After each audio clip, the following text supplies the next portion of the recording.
Buen día, estimados estudiantes. Esta es la clase número 5 de la materia de diseño de elementos de máquinas. Vamos a ver lo que respecta a torsión. ¿Ok? Vamos a ver qué es lo que se refiere a todo lo relacionado a torsión y características y esos elementos. Nosotros vamos a ver elementos que están sometidos a esfuerzos que se van a llamar momentos tensores o pares de torsión, como lo que vemos aquí en esta figura. Estos dos elementos que están aquí, voy a hacer más grande. ¿Ok? Esta fuerza T' y esta fuerza T están hacia el lado contrarios, por lo tanto, están ejerciendo momentos tensores o momentos torsores y pares de torsión. Estos pares tienen magnitudes iguales a t, pero tienen sentidos opuestos. Son cantidades vectoriales que pueden representarse mediante curvas, como vemos en esas dos figuras. Los elementos sometidos a torsión se encuentran en muchas situaciones de ingeniería. La aplicación más común es la representación de los ejes de transmisión que se emplean para transmitir la potencia, como vemos aquí en esta imagen, para transmitir la potencia de un punto a otro. En esta imagen vemos que se utiliza para transmitir la potencia del motor a las ruedas traseras de un automóvil. Estos ejes pueden ser sólidos como los que están aquí, ¿ok? Son sólidos, esta barra de aquí es lo que va a transmitir el movimiento del motor hacia, hacia las ruedas traseras. O también eh, pueden ser huecos. ¿Ok? Vamos a ver por aquí. Consideramos nosotros que en esta figura consiste en una turbina de vapor A y un generador B, conectados por un eje de transmisión AB, separado el sistema en sus tres componentes, como lo vemos aquí. Si ya nosotros lo hacemos por secciones, tenemos tres componentes y puede verse que la turbina ejerce un par de torsión o momento de torsor T, que sería este que está aquí, que voy a señalar. A ver, permítanme. Este de aquí. ¿Sale? Donde vemos nosotros. Vamos a borrar. Que el movimiento sería en este sentido. ¿Ok? Sería en ese sentido. Y que el eje ejerce un par igual sobre el generador. El generador reacciona ejerciendo un par de torsión igual y opuesto a T. O sea, este de la turbina, vamos a poner el elemento 1, la turbina, y este del generador.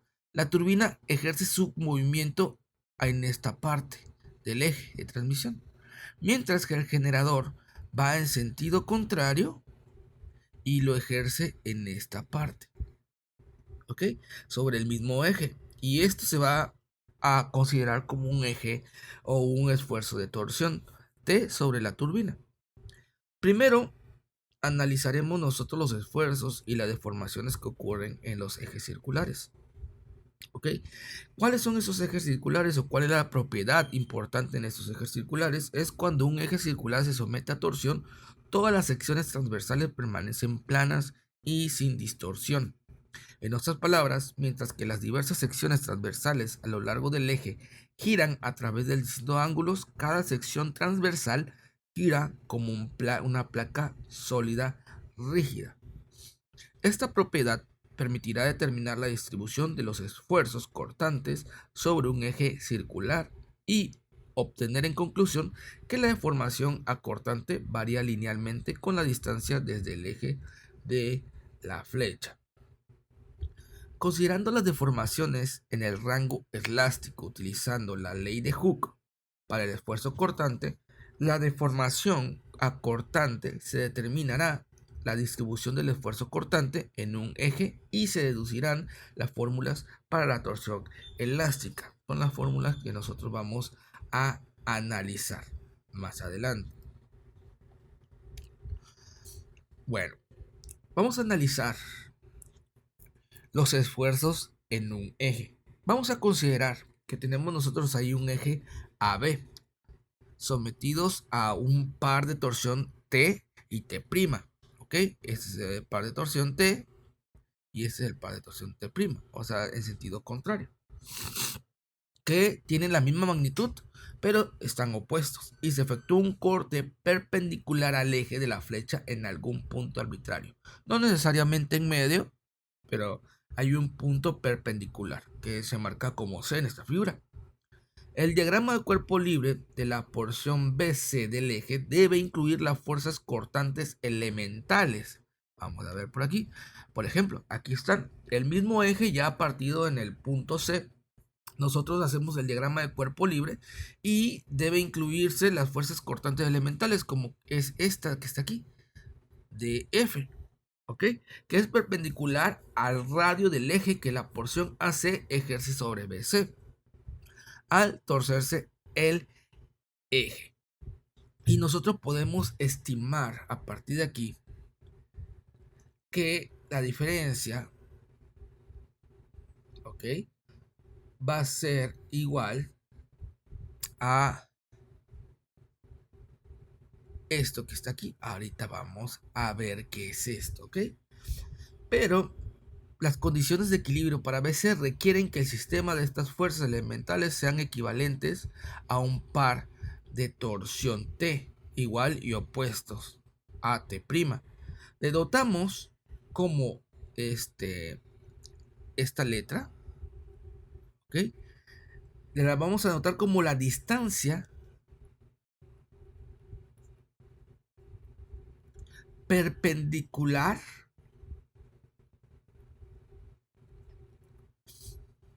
desde la fuerza de F al eje de la flecha. Distancia perpendicular a DF. Y expresando que la suma de momentos de todas las fuerzas cortantes de F alrededor del eje es igual a la magnitud T, podemos definir entonces esta integral. Que la integral de la distancia perpendicular por la diferencial de la fuerza va a ser igual al par de torsión. O nosotros también podemos definir que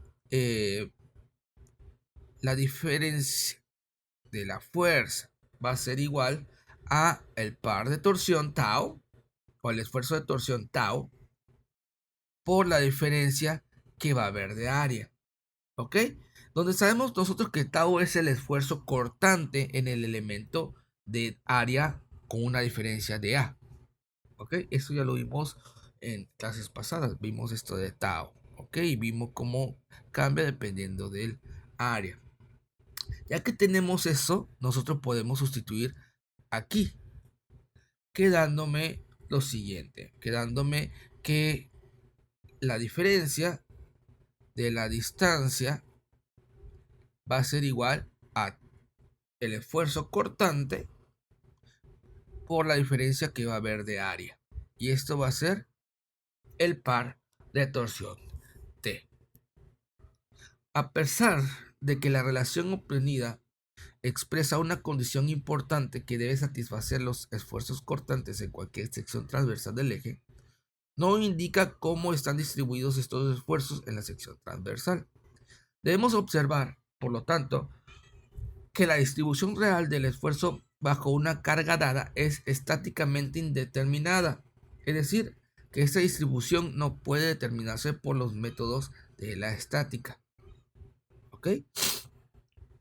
Una suposición similar con respecto a la distribución de esfuerzos cortantes en un eje elástico estaría equivocado. Debemos evitar cualquier juicio con respecto a la distribución de esfuerzos en un eje hasta que se haya analizado las deformaciones que se producen en el mismo.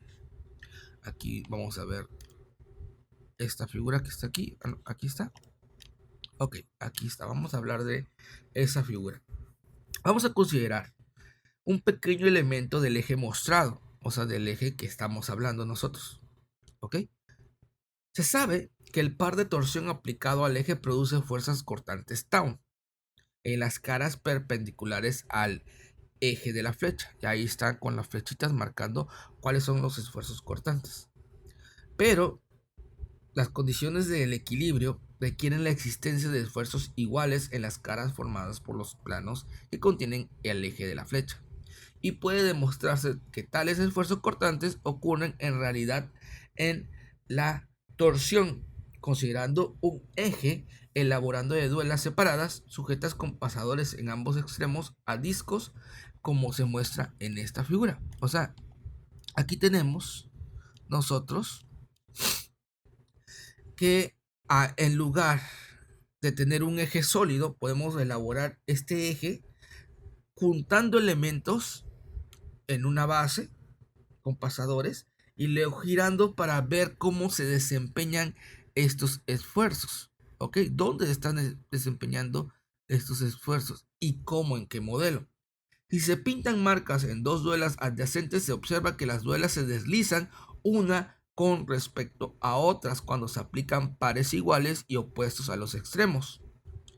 Aunque no ocurrirá deslizamiento en un eje de un material homogéneo y cohesivo, la tendencia al deslizamiento existirá, lo cual muestra que ocurren esfuerzos en planos longitudinales así como en los planos perpendiculares de la flecha.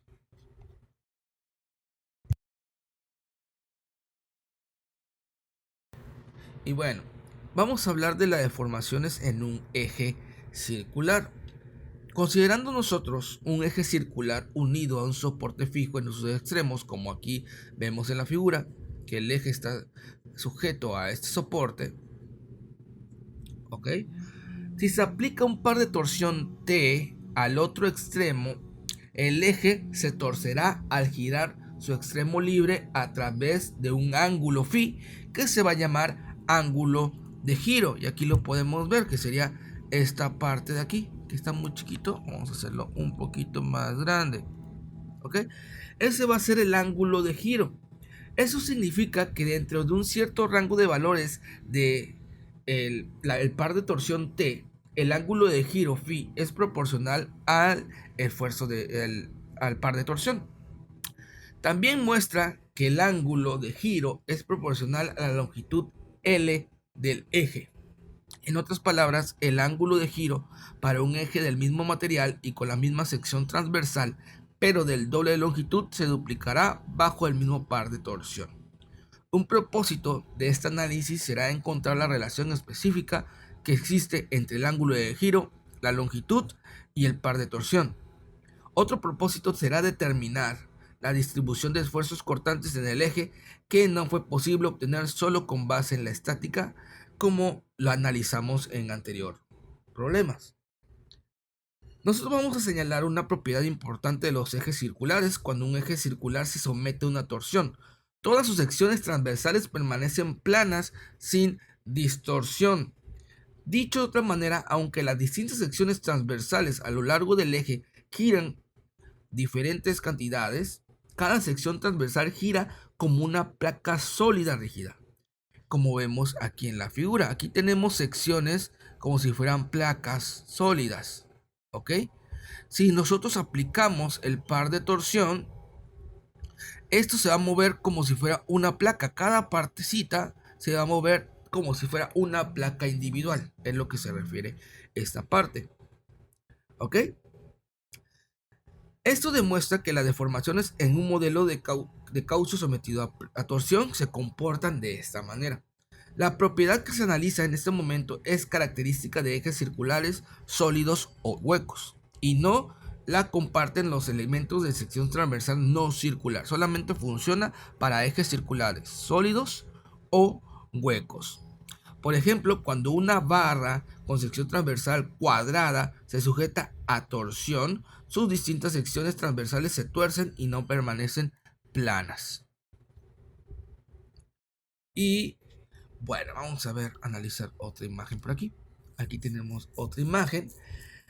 Ahora bien, las secciones transversales de un eje circular permanecen planas y sin distorsión debido a que un eje circular es asisimétrico, es decir, Su apariencia es la misma cuando se ve desde una posición fija y se gira alrededor de su eje por un ángulo arbitrario. Las barras cuadradas, por un lado, conservan la misma apariencia solo si se giran 180 o 90 grados. Vamos a considerar nosotros los puntos C y D, por ejemplo, que está aquí. ¿Ok? Estos puntos C y D localizados en la circunferencia de una sección transversal del eje. Y tenemos los puntos C' y D'.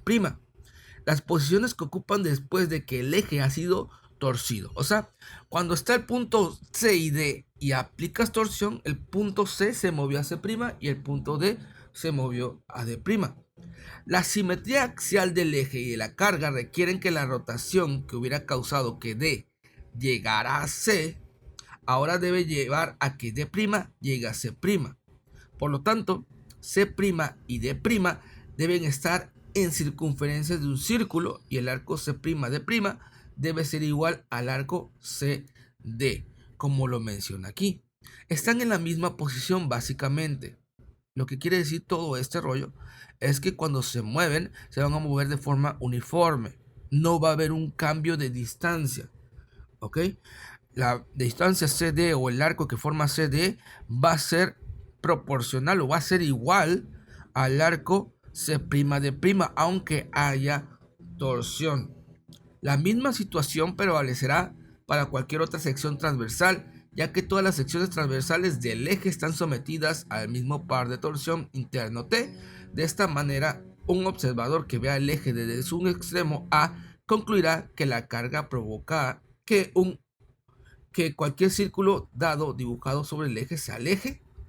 Por el contrario, para un observador localizado en B, para quien la carga se ve igual, un par en sentido horario en primer plano y un par en sentido antihorario al fondo. Repetimos esa parte del texto. Para un observador que vea al eje desde su extremo A, o sea, un observador que se encuentre aquí, ¿ok? Concluirá que la carga provoca que cualquier círculo dado dibujado sobre el eje se aleje. O sea, se va a ver como que se va alejando. Por lo contrario, para un observador localizado ahora en B, para quien la carga se ve igual, un par en sentido horario en primer plano y un par en sentido antihorario al fondo, llegará a la conclusión opuesta, es decir, que el círculo se mueve hacia él. Esta persona lo verá si hay como que se acerca. Y esta persona que se aleja el mismo elemento. Es lo que me quiere decir esta parte. Esta contradicción prueba que la suposición era equivocada y que C' y D' se encuentran en el mismo círculo que C y que D. Por lo tanto, al ser torcido el eje, el círculo original solo gira sobre su propio plano, ya que el mismo razonamiento puede aplicarse a cualquier círculo concéntrico más pequeño localizado en la sección transversal. Bajo consideración se concluye que toda la sección transversal permanece plana. Toda la sección que nosotros colocamos aquí como sección transversal no va a sufrir deformación, va a considerarse plana. ¿Ok? Es lo que me dice por aquí el autor sobre estas figuras. El anterior argumento no excluye la posibilidad de que los distintos círculos concéntricos que vimos ahorita giren en cantidades diferentes cuando se tuerce el eje. Pero si ese caso fuera, un diámetro dado de la sección transversal será distorsionado en una curva que se vería como se muestra en esta figura, en forma de S. ¿Ok? Que es donde vemos nosotros que cuando se está quebrando algún elemento, se empieza a hacer esa forma como serpentosa, ¿no? Un observador que viera esta curva desde A, o sea, un observador que viera de la curva desde aquí, ¿ok? concluiría que las capas externas del eje se tuercen más que las internas. Las externas se tuercen más que las internas, me diría este observador. Mientras que el observador colocado en B, aquí en B, ¿ok? ¿Qué concluiría? Concluiría que cualquier diámetro concluiría lo contrario, que las internas se deforman o se tuercen más que las externas. ¿Ok?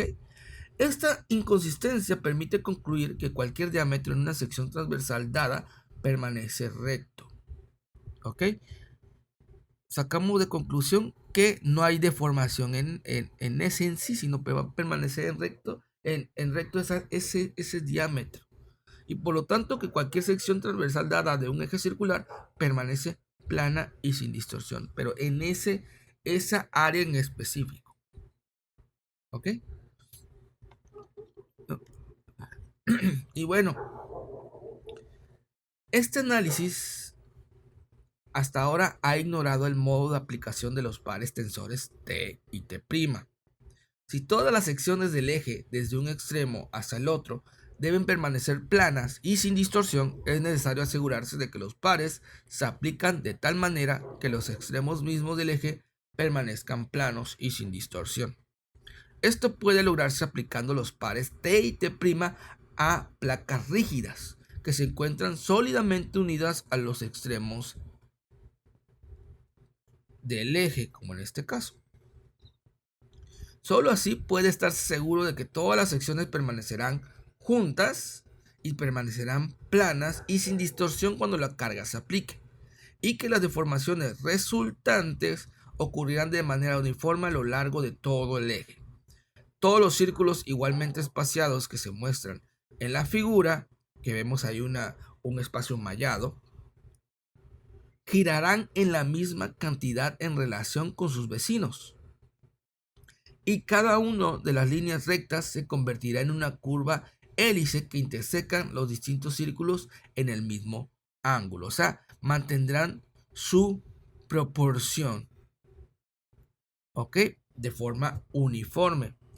Las deducciones dadas en estos momentos se basarán en la suposición de placas rígidas en los extremos. Las condiciones de carga encontradas en las prácticas pueden diferir de manera considerable de las correspondientes al modelo que está aquí, a este figura 3.13. El mérito principal de este modelo es que ayuda a definir un problema de torsión para que pueda obtenerse una solución exacta. Ahora bien, vamos a determinar la distribución de las deformaciones acortante en el eje circular de longitud L y un radio C, que ha sido girado en un ángulo de giro, phi. Como vemos en esta parte, tenemos un eje sujeto a una base que tiene una longitud dada L y tiene un radio C y un ángulo de giro phi. Desprendiendo del eje un cilindro de radio P, consideramos el pequeño cuadrado formado por dos círculos adyacentes y dos líneas rectas adyacentes trazadas en la superficie del cilindro antes que se aplique carga alguna. O sea, está diciendo que tomamos un pedacito del eje y le vamos nosotros a aplicar el análisis. Al someter el eje a una carga de rotación, el elemento se deforma para convertirse en un rombo. Ese cuadrito que estamos señalando ahí, al tener un par de torsión, el eje, un par de torsión, ya no va a ser un cuadro, sino se va a deformar y va a ser un rombo. Es lo que menciona aquí el autor. Y ahí lo vemos en la figura. ¿Ok? Esto es una deformación unitaria cortante, que es lambda, ¿ok? Que está aquí señalada en esta figura. Va a ser ese espacio de deformación que hubo, ¿ok? ya que los círculos que definen dos de los lados del elemento, considerando aquí permanentes sin cambio, la deformación en cortante lambda debe ser igual al ángulo de las líneas AB y A'B. Nosotros podemos definir entonces a partir de esto que el valor de lambda va a ser igual a la distancia o al radio, en este caso, por el ángulo de giro sobre la longitud. Y esto va a ser nuestro valor de lambda o nuestra deformación unitaria cortante.